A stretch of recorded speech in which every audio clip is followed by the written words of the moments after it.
you for having me, and welcome to On the Move 2015. I'm Tina, and I'm really honored to be up here speaking to you guys. And I've thought a lot about how I was going to approach my talk today.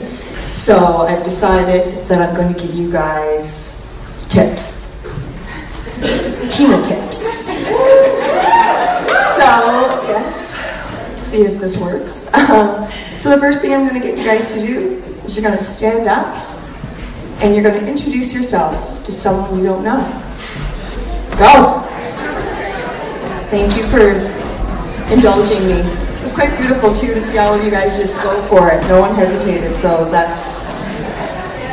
You guys passed tip number 1, so good for you. Some of you may be curious as to why I asked you to do that.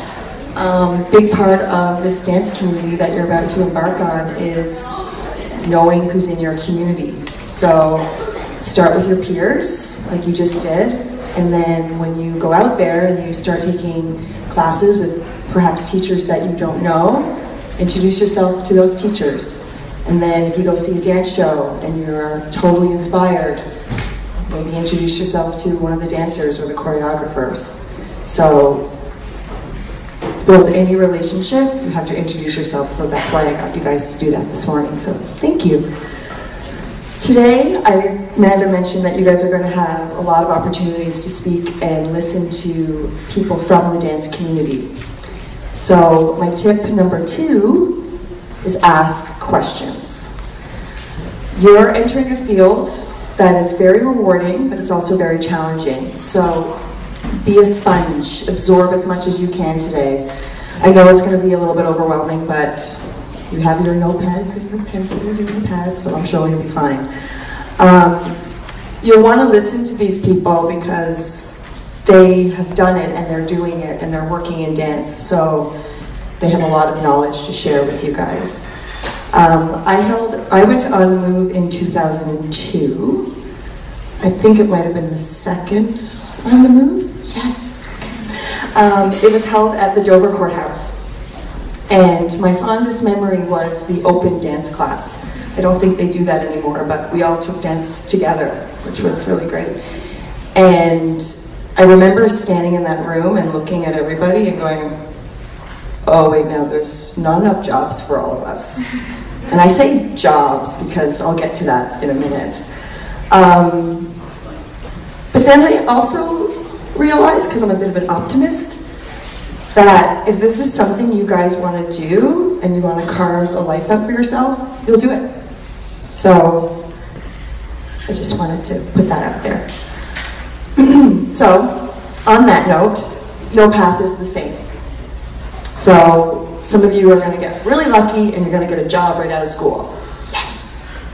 And some of you may not, and that's okay. It takes time to build connections. It takes time to figure out your place in this world of dance. My own journey has been a unique one. I am a graduate of the Quinte Ballet School, and then I went, right after Quinte, I went to the School of Toronto Dance Theatre. So, like some of you, yes, STDT. So, like some of you, I had a dream of being a ballet dancer at one point. But probably around 16, when I was in school at Quinte, I was like, I don't want to do this. I want to do contemporary dance. Like, I really made that choice. So I actually knew, as soon as I graduated, that I was going to head off and go to STDT, well, if they accepted me.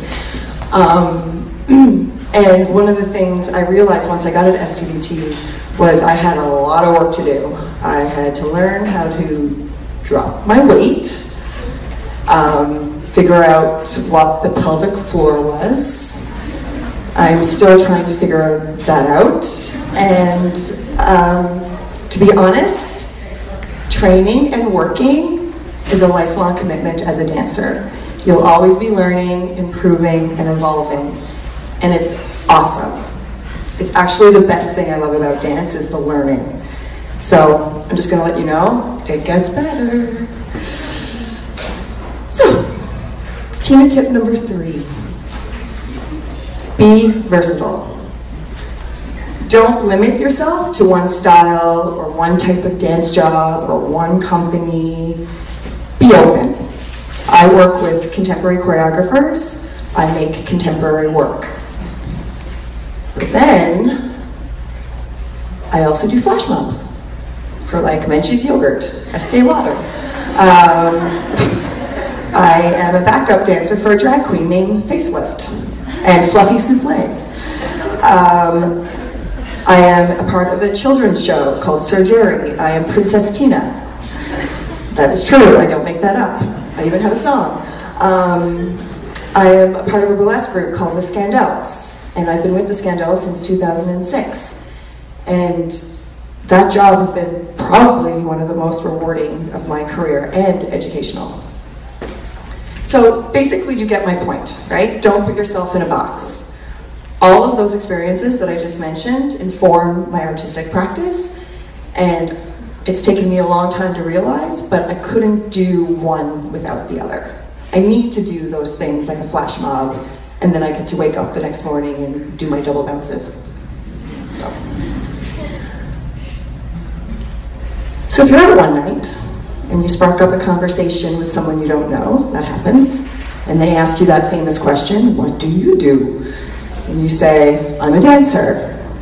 I know from experience that those conversations can lead to some really great opportunities. For me, it was going into a public school and teaching the flash mob, I Got a Feeling, you know, the Black Eyed Peas one that they did on Oprah years ago. I went in and taught that to a bunch of grade 2s.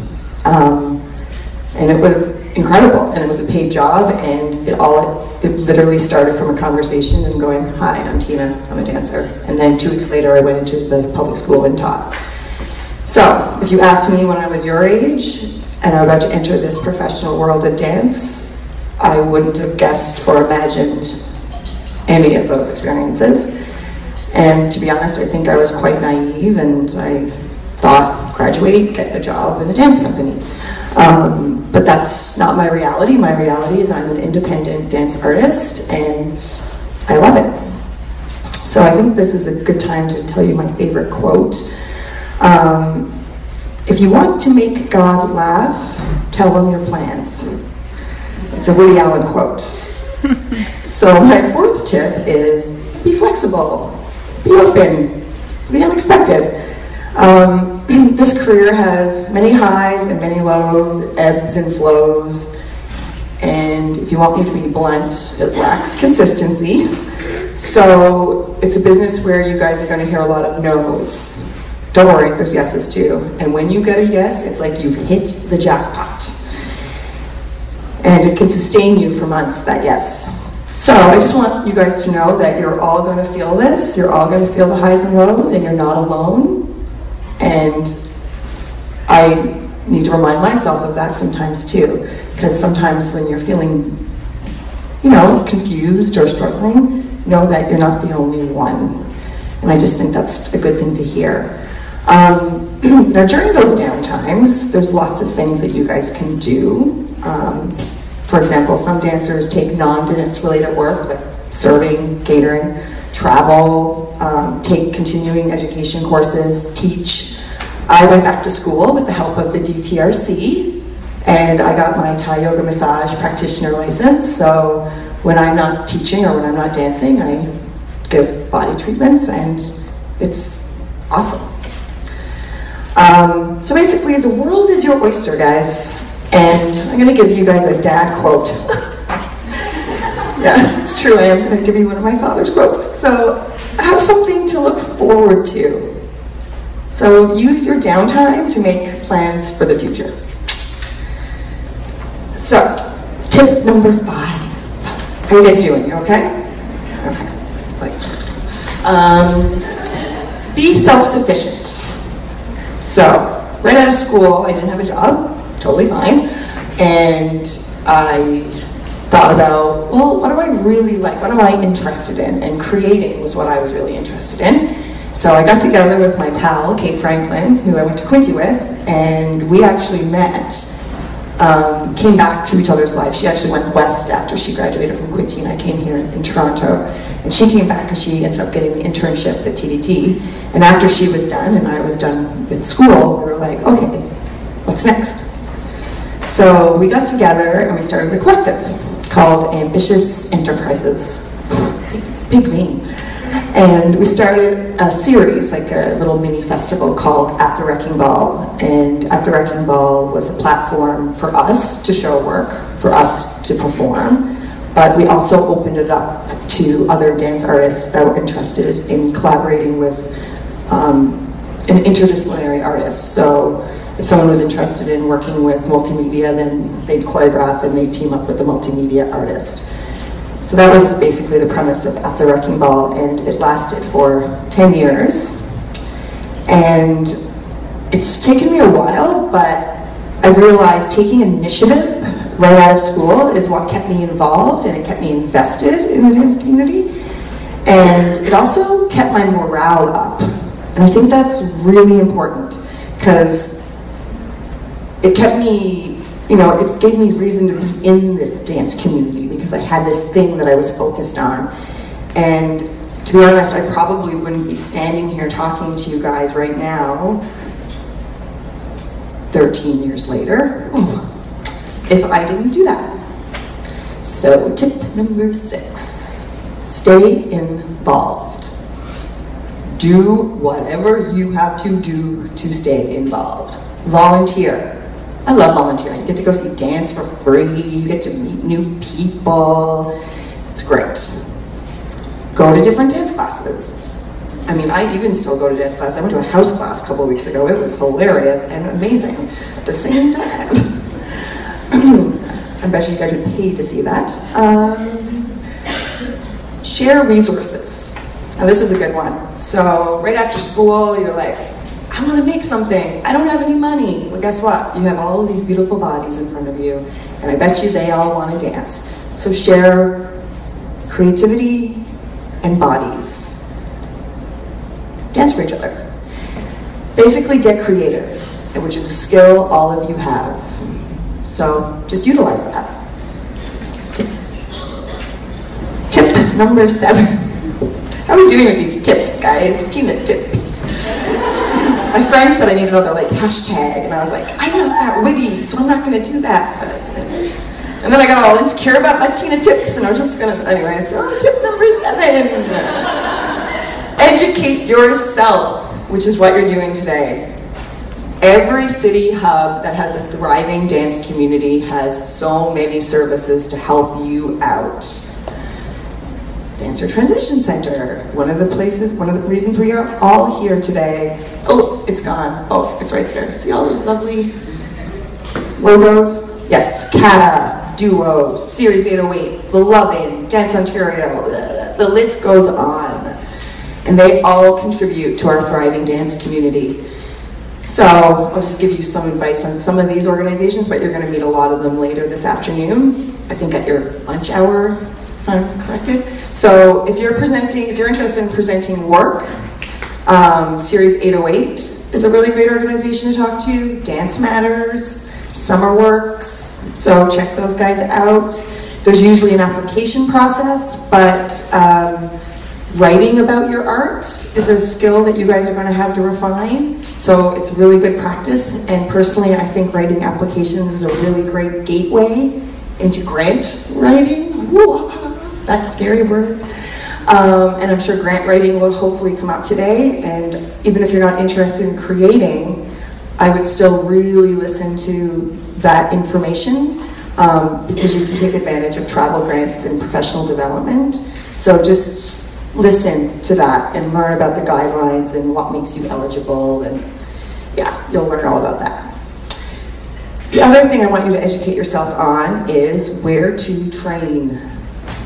So Toronto alone has like at least 8 places that I can think of that you guys can go and take professional drop-in classes. Good Morning Dance, Lovin', Toronto Dance Theatre, Dance Makers, Metro Movement, Dance Tech, Street Dance Academy, OIP, go online, get their schedules. One of the hardest things about graduating is you no longer have to be somewhere. No one is keeping tabs on you. Okay, so it's your job to get your butt to class. It's your job to research performance opportunities. It's your job to write grants. It's your job, it's your job, it's your job. You guys are trained dancers, but now you have to train yourself to be arts administrators, grant writers, dance advocates, presenters, choreographers, and it all takes time. So be patient with yourself, okay? Because putting in the time will pay off, and it's a learning curve. So don't get freaked out. Okay, getting overwhelmed? You okay? You good? Yes, I know. Today's going to be a big day for you guys, but I've always heard from students after today, they're like, oh my God, I learned so much. So don't worry about it. So, tip number 8. This is going to ease your pain a little bit, I hope. And this goes all the way back to tip number 1, introducing yourself to someone you don't know. So my tip is get a mentor. So this could be someone that you vibe with creatively. This can be someone that you look up to and you really like their art. So whatever the case, seek a mentor. Someone you can ask questions to, someone that you can share your work with, someone that you can just, you know, have a conversation about like your goals and where you see yourself in 2 years. And I'm going to give you a little secret. People love talking about themselves. So why not take advantage of it, right? Go get someone. They'll sit there and they'll just talk. They'll love it. So, yeah, if a mentor is a little bit too much for you and it's not something you're interested in, perhaps hooking up with some peers and start a collective. That's another way of staying involved. It's also another way to share resources. Be self-sufficient. See how all my tips kind of overlap? Now, guys, the collective may fold after a year or 2, and that's okay. The point is, you learn so much in the process of doing, and obviously, the more minds that work together, the greater the project or the greater the thing is, right? So, mentor, collective. I got 2 more tips. Tip number 9. Now this is my favorite. Be present. And what I mean by this is a dancer, you require both your body and your mind. And it's important to stay present in the studio, but it's also important to stay present in your outside life. So, obvious things, if you're injured, seek treatment. There's so many dancers who are like, oh man, my knee, they're like fully dancing, giving it their all, and they're just shaking it in between exercises. Seek treatment, guys. If you're tired, rest. If you're feeling uninspired, read a book. Go to a theater show. Go to a dance show. Write a journal entry. Talk to your friends. Vent. Do whatever it takes. Also, know what you're interested in. It's also really helpful to be present, and that will change. Knowing what you're interested in will change, and it'll change tomorrow, and that is okay. Setting goals for yourself, another great way to feel present, and also self-sufficient, going all the way back to tip number 5. So, it can be simple as this. This week, this is your goal. I am going to research professional development grants, period, done. That is what you're going to do. That is the job. There you go. Simple. Or, I'm going to email so-and-so so we can get together and talk about a potential show at my yoga studio that I work at, and then I'm going to show work, and then they potentially can show their work too. And all that is an email going, hey, do you want to have coffee? Basically, once you graduate, guys, the world is at your fingertips. And everything that you have dreamed up and everything that you have imagined, you can actually do. And you can actually make it become a reality. How exciting is that? I think it's pretty great.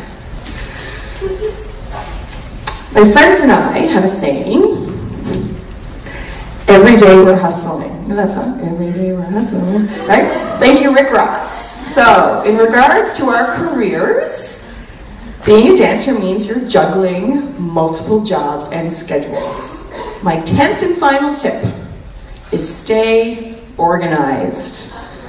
I know, doesn't that seem like common sense? But man, it's hard. Get a day planner. Don't use your phones.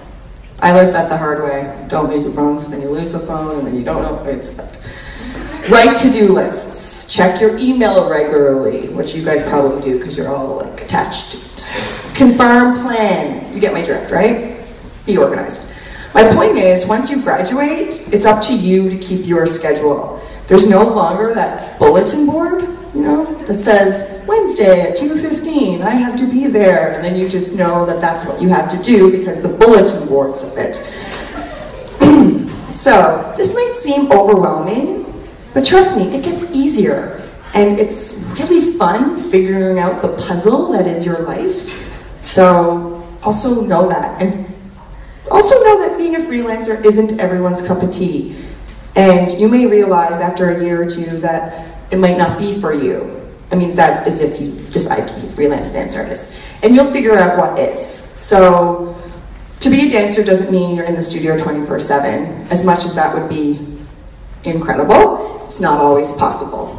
So, when I was 25, I was working for a local clothing designer here in Toronto, and I was putting a lot of my attention into that and less into my dancing. And then when I realized that, I knew that I had to make a call. So do I continue down this path, or do I go back to the path that I've been working on for 20 years? And I chose dance. So then I made a pact with myself, and I was like, okay, any job that I'm going to take from now on has to be dance related. So whether that's teaching dance or doing arts administration for dance or producing blah, blah, blah, blah, blah, blah, blah. So as a dancer, you don't realize it, but you guys have a lot of skills and you have a lot of knowledge, and that can translate into other work. So also know that. Keep that in the back of your mind when you maybe potentially come to this crossroad going, I don't know what I want to do. Well, I'm not saying that will happen, but it's always good to know that you guys have options and you guys have skills and you guys are really smart. So, I'm going to finish just one little last thing. My main goal in speaking with you guys today was to be transparent and to basically talk to you guys about some of the realities you're about to encounter. I also wanted you guys to see all the directions you potentially could take. Dance isn't so cookie cutter. It's eclectic, it's diverse, it's wild, it's rewarding, it's fun, and I gotta say there's nothing like it on this planet. So, and you guys all know dance is hard, and you all know it requires passion to stay in it. So I'm going to leave you with this quote. The future belongs to those who believe in the beauty of their dreams. Eleanor Roosevelt. Thank you so much for listening and for being present, and enjoy today. Thanks.